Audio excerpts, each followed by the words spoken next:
Washing മെഷീനിലൊക്കെ ട്രിക്സും ടിപ്സും ഉപയോഗിച്ചോളൂ. തറ വൃത്തിയാക്കാനോ tiles clean ചെയ്യാനോ closet വൃത്തിയാക്കാനൊക്കെ ട്രിക്സും ടിപ്സും പഠിക്കുക. ലൈഫിൽ ട്രിക്സും ടിപ്സും അല്ല വേണ്ടത്. ലൈഫിന് വേണ്ടത് പ്രോപ്പർ ലോസ് ആൻഡ് സ്ട്രാറ്റജീസാണ്. ലൈഫിൻ്റെ റൂൾസ് ആൻഡ് സ്ട്രാറ്റജീസ്.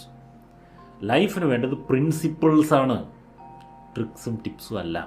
നിങ്ങളുടെ ജീവിതം നിങ്ങൾക്ക് വളരെ ഇമ്പോർട്ടൻ്റ് ആണെന്ന് തോന്നുന്നുവെങ്കിൽ ദയവ് ചെയ്ത് നിങ്ങളുടെ ജീവിതത്തിൽ ട്രിക്സ് യൂസ് ചെയ്യാതിരിക്കുക. സ്ട്രാറ്റജീസ് യൂസ് ചെയ്യും. അതിൻ്റെ റൂൾസ് ആൻഡ് പ്രിൻസിപ്പിൾസ് യൂസ് ചെയ്യും. പണം ഉണ്ടാക്കുന്നതിലൊന്നും ഒരു ട്രിക്കും ഒരു ടിപ്പും ഇല്ല. സിമ്പിളായി പറഞ്ഞാൽ നിങ്ങളൊരു പ്രത്യേക സമയപരിധിയിൽ ഒരു പ്രത്യേക ഊർജം ചെലവാക്കിയാൽ പണം ഉണ്ടാകും.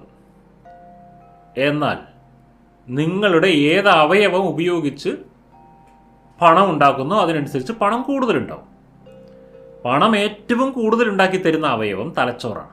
തലച്ചോറ് ഉപയോഗിച്ച് പണം ഉണ്ടാക്കുന്ന ആൾക്ക് പണം കൂടുതൽ കിട്ടും. നല്ല പോലെ തലച്ചോറ് ഉപയോഗിക്കുന്നവർക്ക് പണം കൂടുതൽ കിട്ടും.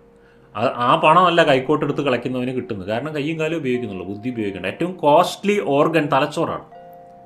ഏറ്റവും കോസ്റ്റ്ലി ഓർഗൻ തലച്ചോറാണ്. ആ ഓർഗൻ ഉപയോഗിച്ച് നിങ്ങൾക്ക് കൂടുതൽ പണം ഉണ്ടാക്കാൻ പറ്റും. നമ്മളെ സംബന്ധിച്ചോളം തലച്ചോറ് ഉപയോഗിച്ചിട്ടുള്ള തൊഴിലാണ് നമ്മൾ ചെയ്യുന്നതെങ്കിൽ അതിന് പേയ്മെൻറ്റ് കൂടുതലായിരിക്കും. കയ്യോ കാലോ ഉപയോഗിച്ചിട്ടുള്ള ജോലിയൊക്കെ ആകുമ്പോൾ പേയ്മെൻറ്റ് കുറയും. കയ്യും കാലും പോലും ഉപയോഗിക്കേണ്ടാത്ത ജോലികളുണ്ട്. സെക്യൂരിറ്റി ജോലിയൊക്കെ പോലുള്ള ജോലികളില്ലേ, കയ്യും കാലും ഉപയോഗിക്കേണ്ട, അതിനും പേയ്മെൻ്റ് ഉണ്ട്. ഒന്നും ചെയ്യാതെ ഇരിക്കുന്നതിന് പേയ്മെൻ്റ് ഉണ്ട്. അറിയോ? അങ്ങനെ ഒരു പണിയുണ്ട്. ഒന്നും ചെയ്യാതിരുന്നാൽ പേയ്മെൻറ്റ് കിട്ടും. ഒന്നും ചെയ്യാതിരിക്കുന്നതിന് പേയ്മെൻറ്റ്. അത് ഈ വലിയ വലിയ എക്സ്പോകളിൽ ഇങ്ങനെ സ്റ്റാച്യു പോലെ നിൽക്കുന്ന ആൾക്കാരാണ്. അവരൊന്നും ചെയ്യാതിരിക്കുന്നതിനുള്ള പണമാണ് കൊടുക്കുന്നത്. അവരെന്തെങ്കിലും ചെയ്താൽ അവർക്ക് പണം കൊടുക്കില്ല.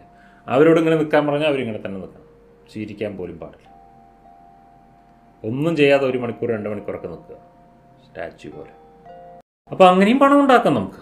എന്തൊക്കെയോ വിൽക്കുമ്പോഴാണ് പൈസ വരുന്നത്. ഒന്നുകിൽ നിങ്ങളുടെ മസിലുകളുടെ പവർ വിൽക്കണം, കൈക്കോട്ടെടുത്ത് കളയ്ക്കണം. മസിലുകളുടെ പവറിനെ വിൽക്കണം, അപ്പോൾ അത് പൈസയാവും. അല്ലെങ്കിൽ നിങ്ങളുടെ ഭാവനകളെ വിൽക്കണം. എഴുത്ത്, ചിത്രം, പാട്ട് ഒക്കെ ഭാവനകളാണ്. ഭാവനകളെ വിൽക്കണം. ഡിസൈനിങ് ഭാവനകളാണ്. അല്ലെങ്കിൽ നിങ്ങളുടെ ബുദ്ധിയെ വിൽക്കണം. കോഡിങ്, സയൻറ്റിസ്റ്റ്, സ്പീക്കേഴ്സ്, ബുദ്ധി. അല്ലെങ്കിൽ നിങ്ങളുടെ സ്കില്ലുകളെ വിൽക്കണം. അല്ലെങ്കിൽ നിങ്ങളുടെ സമയത്തെ വിൽക്കണം. പ്രത്യേകിച്ച് പണിയൊന്നും ഉണ്ടാവില്ല, അവിടെ പോയി ഇങ്ങനെ ഇരിക്കണം. നിങ്ങളുടെ സമയം അവിടെ കച്ചവടമാക്കണം.